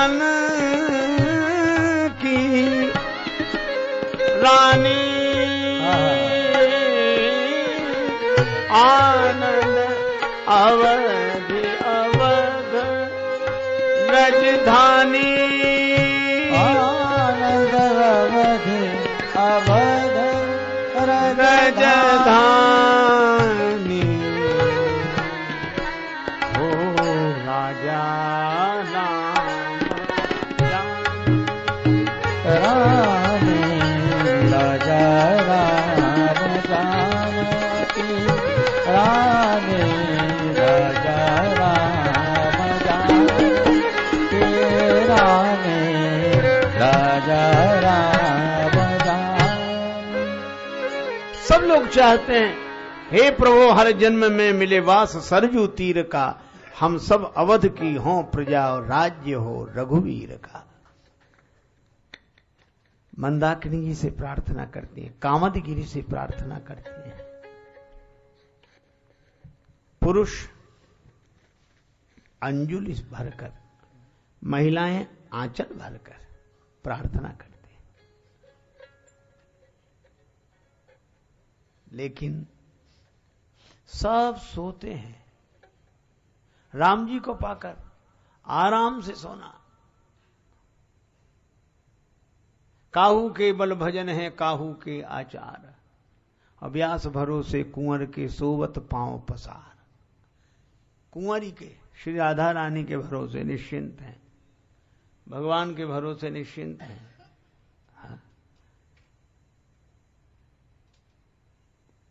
पितामह भीष्म ने प्रतिज्ञा की कल अर्जुन का वध करूंगा। दुर्योधन के उकसाने पर भगवान श्री कृष्ण अर्जुन के रथ के घोड़ों को स्नान करा के आ रहे हैं। मार्ग में सुना कि अर्जुन के वध की प्रतिज्ञा पितामह भीष्म ने की। आंसू भर आए। बेचारे अर्जुन को नींद नहीं आ रही होगी। अश्वशाला में व्यवस्थित करके जो गए तो अर्जुन तो बेखबर सो रहे हैं, बहुत गहरी नींद में। भगवान कृष्ण को लगा कि इस बेचारे को पता नहीं होगा, हिलाया। अर्जुन बोले कन्हैया सोने दो, थक गया हूं। भगवान बोले मैं ऐसी खबर सुना रहे कि नींद उड़ जाएगी। अर्जुन बोले वही खबर सुनाओगे कि पितामह भीष्म मुझे कल मार डालेंगे। भगवान बोले तुम्हें पता है? अर्जुन बोले शाम को ही पता लग गया था। तो इतनी बड़ी खबर सुनकर भी तुम इतने निश्चिंत सो रहे हो? अर्जुन उसी भाव में बोले कन्हैया जिसके लिए तुम जाग रहे हो, अरे वो भी नहीं सोएगा तो फिर और कौन सोएगा? जय जय जय जय। भगवान बोले अगर ऐसी बात है तो अब सो जाओ। अर्जुन तो सचमुच सो गए। भगवान कृष्ण को नींद ना आवे, क्या करें? तब तक द्रौपदी जी आती दिखाई दी रोते हुए। कन्हैया कुछ हमें कुछ पता नहीं, पितामह ने प्रतिज्ञा की होगी। अरे अर्जुन को मारने की? हाँ, तो उनकी प्रतिज्ञा को पूरी होने से कौन रोक सकता है? श्री कृष्ण तुम भी नहीं, मैं भी कुछ नहीं कर सकता। द्रौपदी जी बोली तो मुझे वह दिन देखना पड़ेगा जिसकी मैंने कल्पना नहीं की थी, मैं चिता में जलकर भस्म हो जाऊं। भगवान बोले अच्छा विचार है, चिता की व्यवस्था हम कर देते हैं। चिता की व्यवस्था भी कर दी। द्रौपदी रोती जाए कि मैंने 7 परिक्रमा की थी, तो 7 परिक्रमा करके फिर अग्नि में प्रवेश करूं। भगवान बोले हम लगवाए देते। हाथ पकड़ा, 1 2 3 4 5 6 7, और द्रौपदी रोते हुए बोली कन्हैया आपके चरणों में प्रणाम, अब हाथ छोड़ो, मैं अग्नि में प्रवेश करूं। श्री कृष्ण हाथ न छोड़े। द्रौपदी बोली छोड़ो मेरा हाथ। कन्हैया बोले बहन यही मेरा स्वभाव है, या तो मैं किसी का हाथ पकड़ता नहीं हूं, और पकड़ लूं तो फिर छोड़ता नहीं हूं। द्रौपदी जी ने कहा कि जो हाथ आपने पकड़ा है उसी हाथ में चूड़ियां हैं, इनकी लाज रहेगी। भगवान बोले रहेगी, कैसे रहेगी क्या, ये सब मत पूछना, क्या करें, मेरे साथ चलो। रात कोई तो पहले क्यों नहीं बताया? भगवान बोले हमें खुद समझ में नहीं आ रहा था क्या करें, चक्कर लगाया तो कुछ समझ में आ गया, और रात को ही द्रौपदी को लेकर गए। आगे आगे द्रौपदी, पीछे पीछे श्री कृष्ण।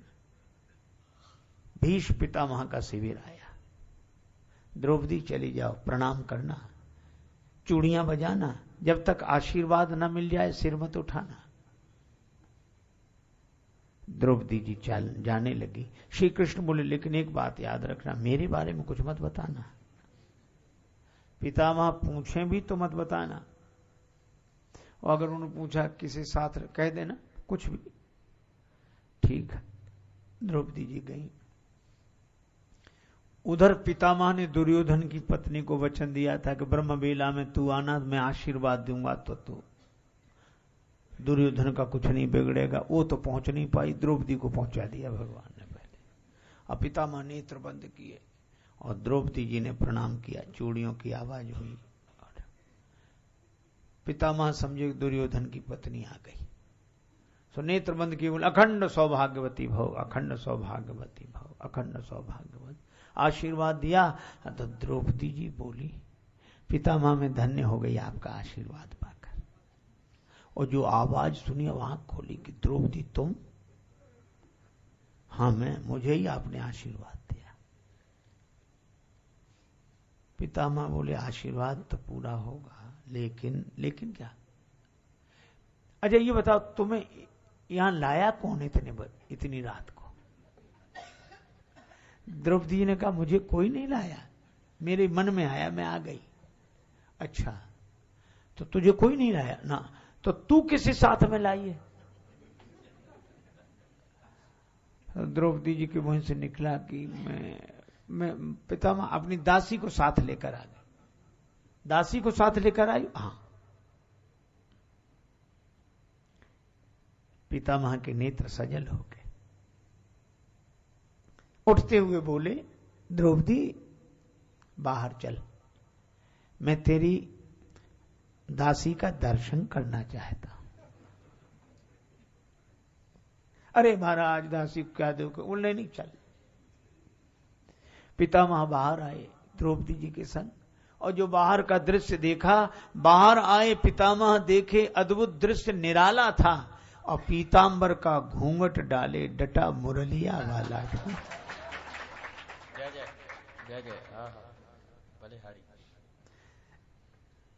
भगवान कृष्ण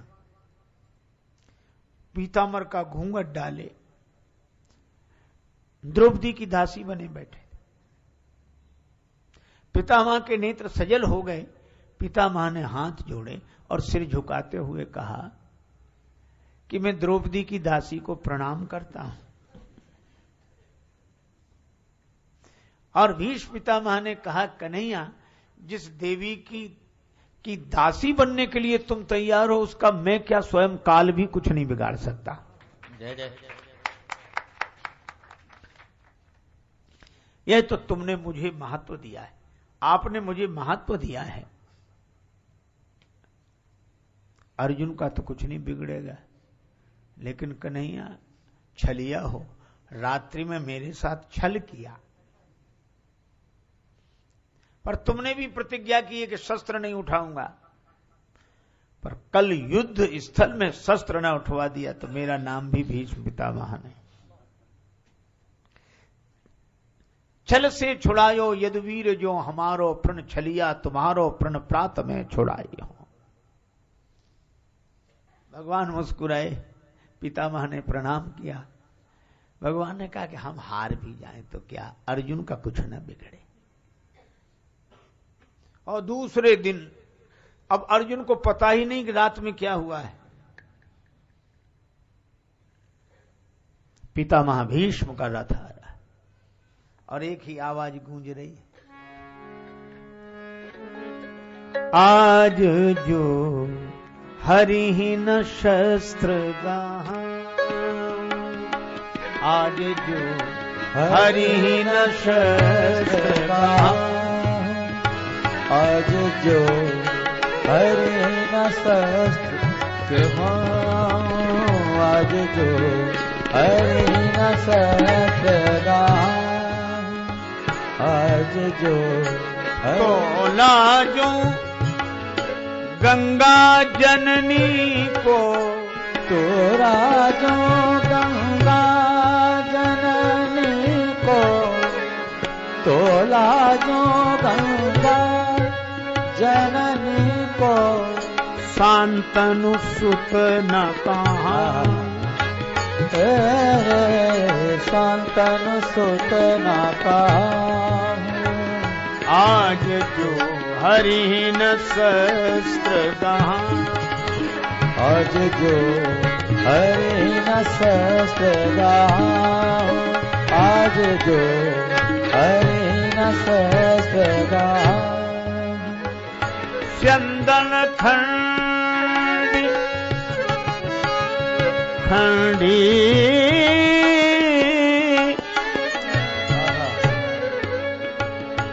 महारथी खंडो, श्रोणित धार बहाऊं। एति न करूं शपथ मोहे, शपथ मोहे गुरु की, क्षत्रि गति ही न पाऊं। आज जो हरि ही न शस्त्र कहाऊं। आज जो हरि न शस्त्र कहाऊं, आज जो हरि ही न शस्त्र कहाऊं।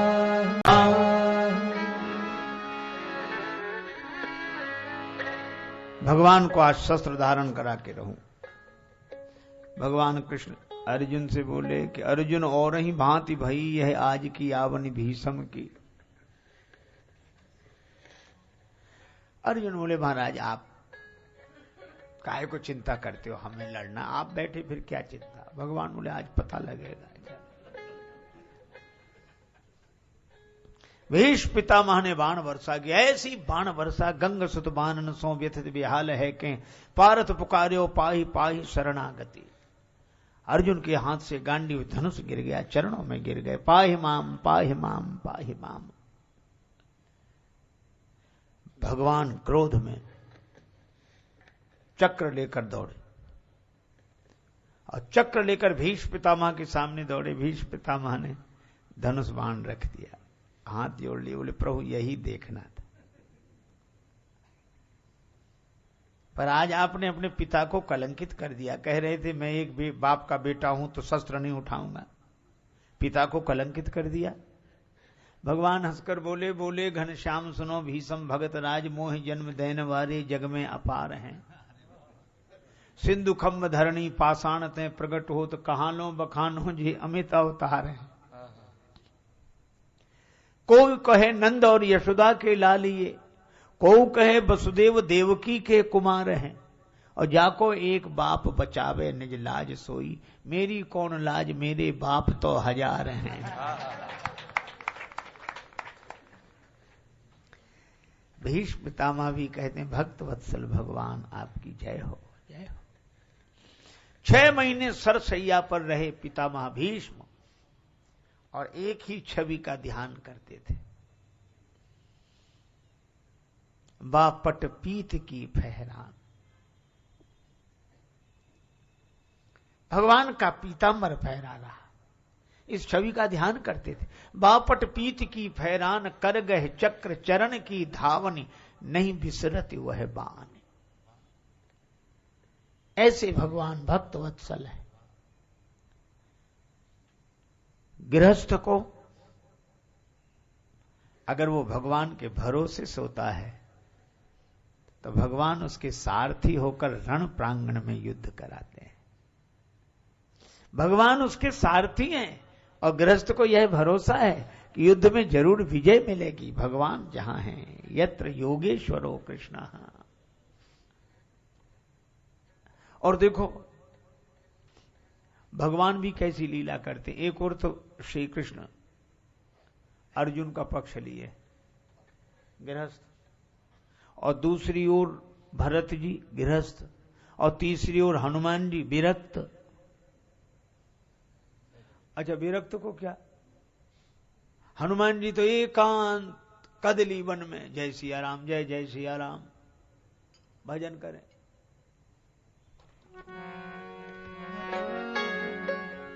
मन में अर्जुन मन में हनुमत राम बसाए, अर्जुन को श्याम सुहाए। दोनों योद्धाएं एक समान रे, जैसे अर्जुन है वैसे हनुमान रे। जैसे अर्जुन है वैसे हनुमान रे। ओ जैसे अर्जुन है वैसे हनुमान रे। जैसे अर्जुन है वैसे हनुमान रे। जैसे अर्जुन है वैसे हनुमान रे। जैसे अर्जुन है वैसे हनुमान रे। एक दिवस भगवान कृष्ण अर्जुन से फूल मंगाए। एक दिवस भगवान कृष्ण अर्जुन से फूल मंगाए। भगवान कृष्ण ने अर्जुन से कहा कि अर्जुन पूजा के लिए फूल ले आओ। और अर्जुन कहां पहुंचे? एक दिवस भगवान कृष्ण अर्जुन से फूल मंगाए। एक दिवस भगवान कृष्ण अर्जुन से फूल मंगाए। पहुंचे अर्जुन कदली वन में जहां अंजनी जाए। पहुंचे अर्जुन कदली वन में जहां अंजनी जाए।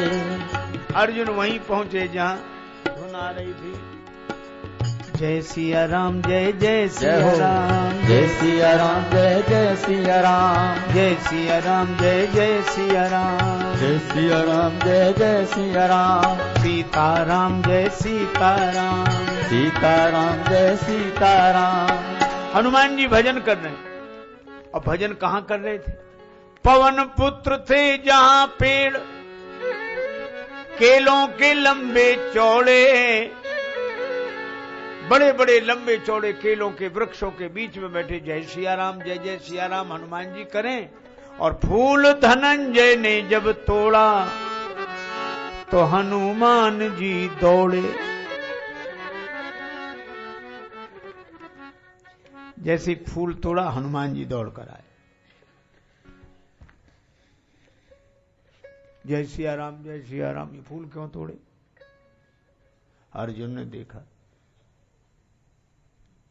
अरे दो फूल तोड़ लिए तो क्या हो गया? भगवान बोले, हनुमान जी बोले, पूछना तो चाहिए था, राम जी का बगीचा है। अरे हमने भी तो भगवान की पूजा के लिए फूल तोड़े। हनुमान जी बोले, किन भगवान की पूजा के लिए? अर्जुन बोले, भगवान श्री कृष्ण की पूजा। अच्छा तो कोई बात नहीं। तो बोले, तो कोई बात नहीं, अभी नाराज हो रहे थे। हनुमान जी बोले, इसलिए कि जिसके भगवान ही चोर हों।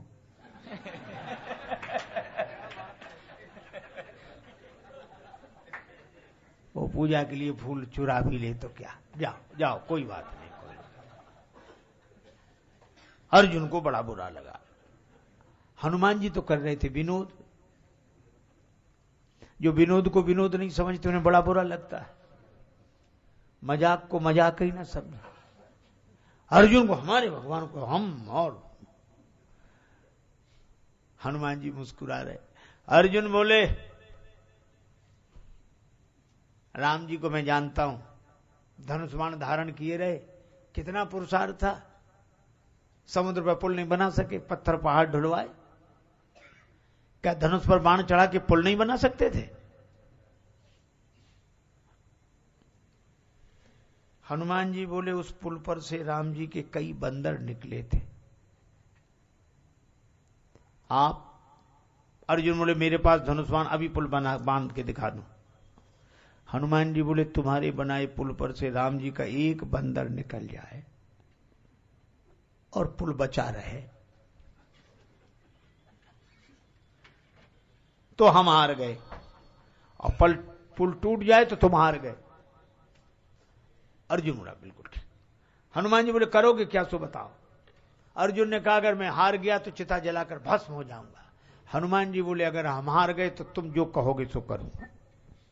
बाण की वर्षा की अर्जुन ने, सागर बना समूचा, आनन फानन कई योजन का बांध दिया पुल ऊंचा। अर्जुन ने कहा पुल तैयार है। हनुमान जी बोले तो राम जी का बंदर भी तैयार है।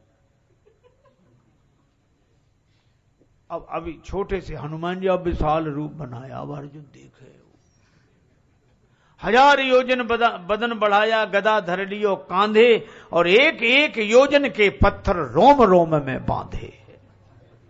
और वो पूरा तूफान सा, और जो अर्जुन ने देखा, आंख बंद हो गई अर्जुन की, फिर आंख खोले। उत्तर दिशा में तूफान सो उठ्यो, एक भानुहु भुलायो या अनोखी अंधियारी सो। अब अर्जुन अपना माथा पीटे, हाय रे नीच, बिन कारण बुलाई मीच, अबैर बांध्यो आज बजरंग ब्रह्मचारी सो। कांपत शरीर नैनन सो, झरत नीर बिनती बिनीत करे, वीर बनवारी सो। और एक ही प्रार्थना करे, ब्रज पे संकट देख, ब्रज पे संकट देख, आप एक गिरिधारी बने, अब की बचाओ या अनेक गिरिधारी सो। अब की टेक हम लाज राखो गिरधारी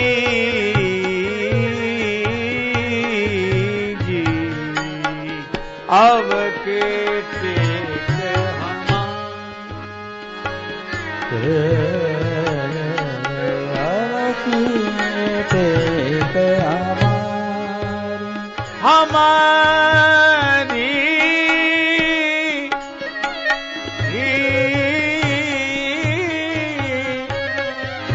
टेक हमारी, टेक हमारी रे, अब की टेक हमारी, टेक हमारी, टेक हमारी। हनुमान जी ने जो चरण रखा पुल पे, चले उसोगा पाताल तुरंत, पता ही नहीं लगा कहां गया। हनुमान जी लौट कर आए कि देखो पुल कहां है। अर्जुन ने कहा मैं हार गया, चिता जलाकर भस्म होऊंगा। हनुमान जी बोले मरो मत, जीवन बहुत कीमती है। अर्जुन बोला नहीं, मैं तो प्रतिज्ञा पर तो प्राण देने के लिए तैयार हूं। हनुमान जी बोले हम किसी से नहीं कहेंगे कि तुम हार गए। पर अर्जुन न माने तो हनुमान जी प्रार्थना करें, अब की टेक हमारी, लाज राखो गिरिधारी। भगवान श्री कृष्ण वृद्ध ब्राह्मण के रूप में प्रकट हुए। अर्जुन ने प्रणाम किया। हनुमान जी बोले महाराज ने समझाओ। अर्जुन बोले व्रत पर क्षत्रिय को प्राण देना चाहिए। बोले जरूर। हनुमान जी ने तुझे ये और जल्दी मारेंगे, धर्म का पाठ पढ़ा पढ़ा के मारेंगे इसको।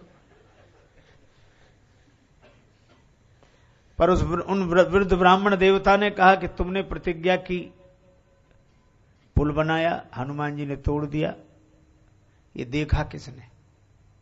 फैसला करने वाला तीसरा होना चाहिए। ऐसा थोड़ी होता कि दोनों ने शर्त कर ली, तीसरा देखने वाला नहीं। अब मैं देखूंगा, बनाओ पुल।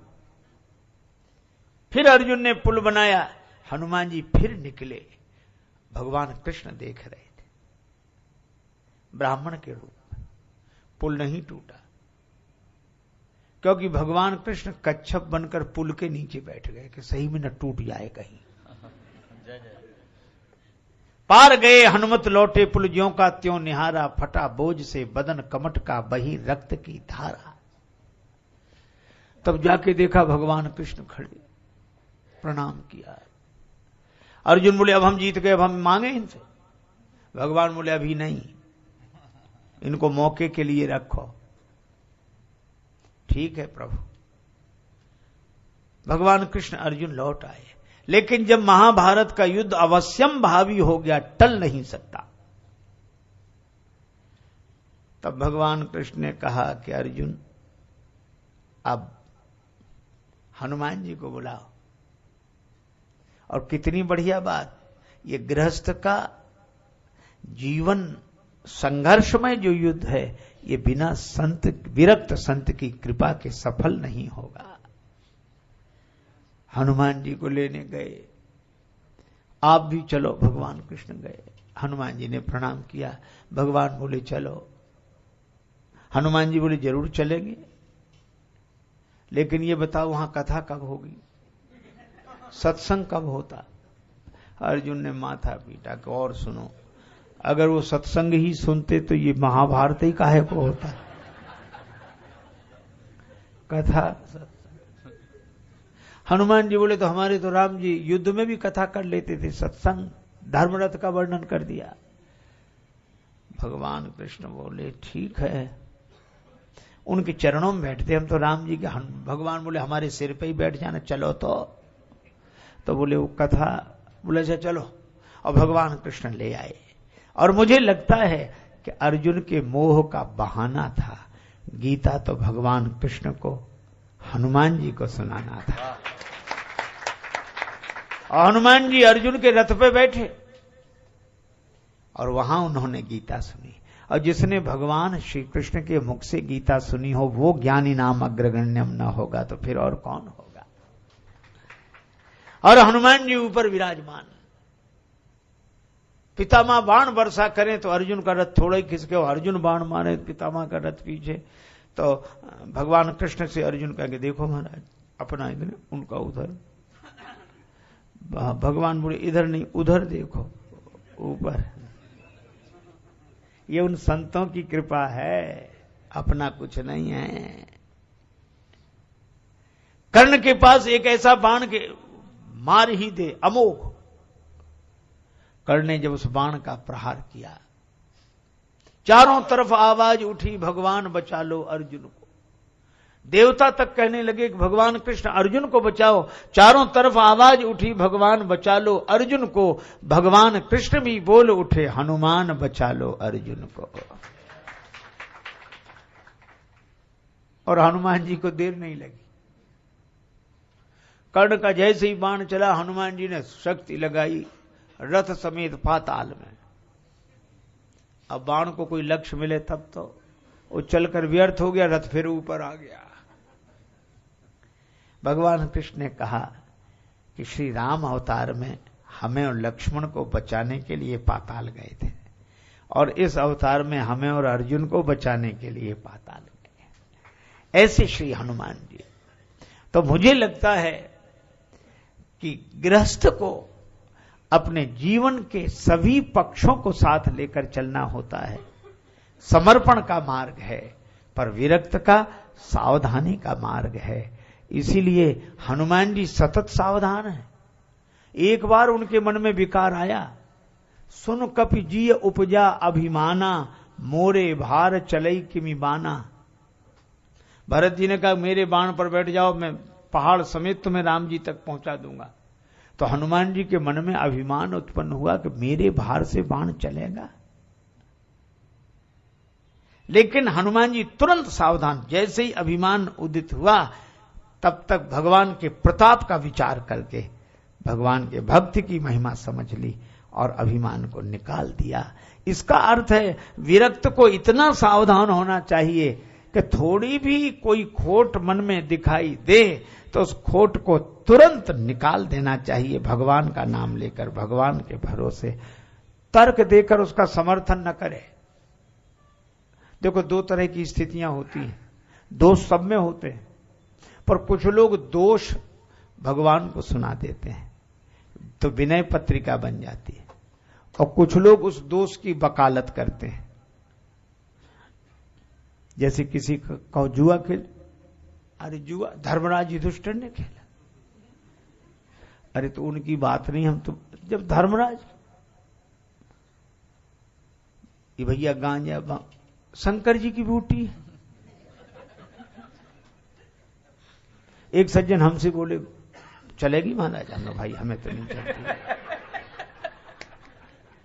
बोले भंग है, वो तो शंकर जी की बूटी। हमने कहा वो तो ठीक है, ये शंकर जी की बूटी है, और थोड़ी देर में एक सांप ले आओ गले में डाल दो, शंकर जी का हार है।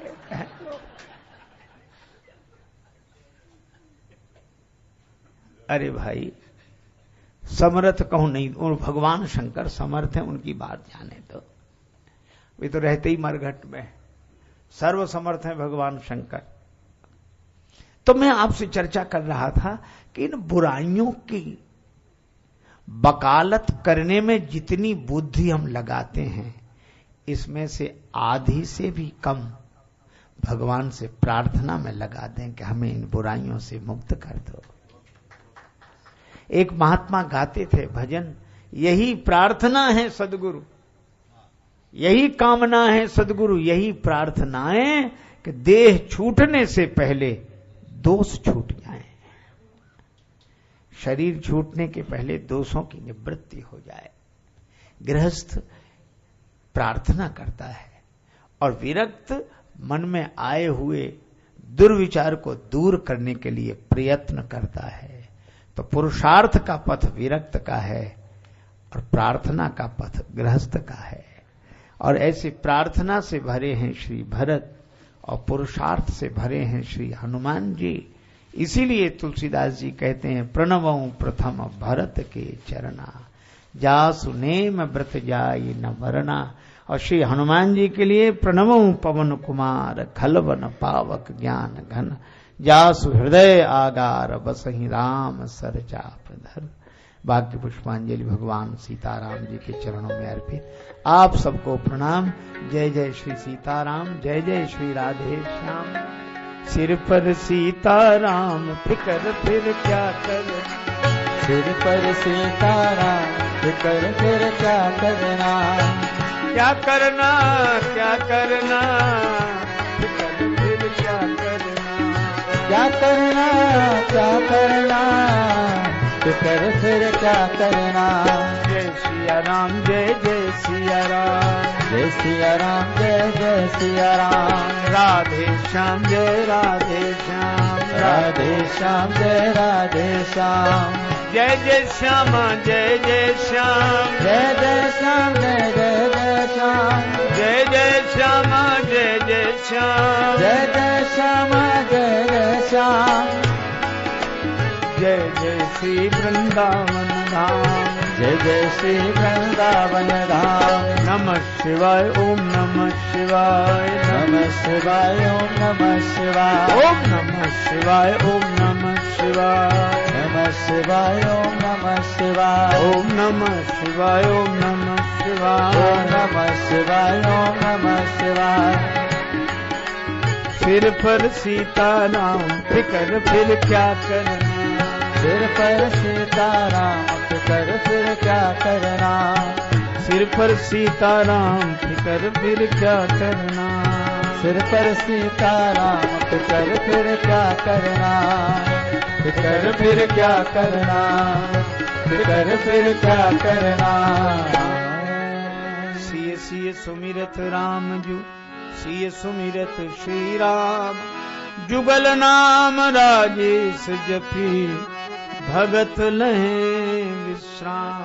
श्री सीताराम जी महाराज की जय, श्री हनुमान जी महाराज की जय, सब संतन की जय, सब भक्तन की जय। जय जय श्री सीताराम, जय जय श्री राधे श्याम। नमः पार्वती पतये, हर हर महादेव।